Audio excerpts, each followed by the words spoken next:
என்ன மேடம் இது? Eiffel tower முன்னாடி கூட இவ்வளோ இன்ட்ரெஸ்டா யாரும் செல்ஃபி எடுத்துருக்க மாட்டாங்க போல இருக்கு.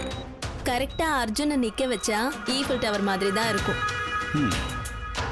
இதெல்லாம் ஒரு ரெக்கார்ட். நாளைக்கே ஏதாவது பிரச்சனை வந்தா அர்ஜுனை நான் காப்பாத்தி வச்சிருக்கேன் அப்படி இப்படின்னு சொல்லி பிரச்சனை பண்ணி பணம் வாங்கணும்ல.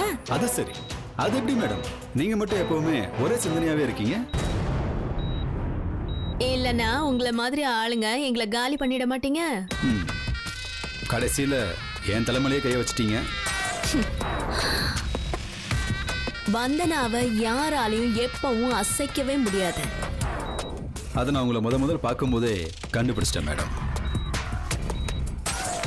நல்ல வேலை, இந்த செடுமூஞ்சி சிரிச்சிட்டு இருக்கும் போதே நம்ம எஸ்கேப் ஆயிட வேண்டியதுதான்.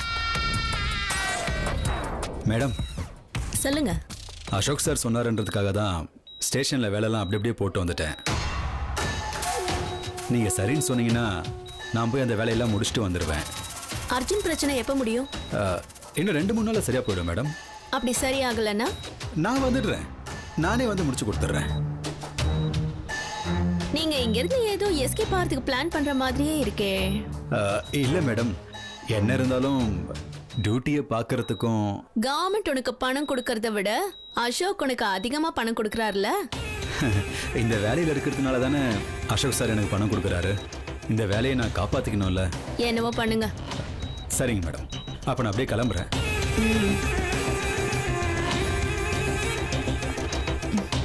வாடி.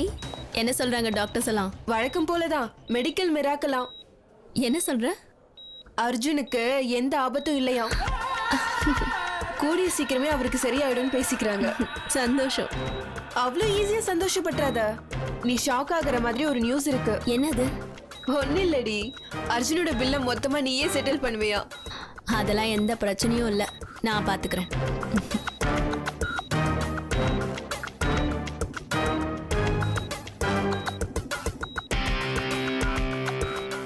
இத வச்சு நான் எவ்வளவு பிளான் பண்ண வேண்டியிருக்கு.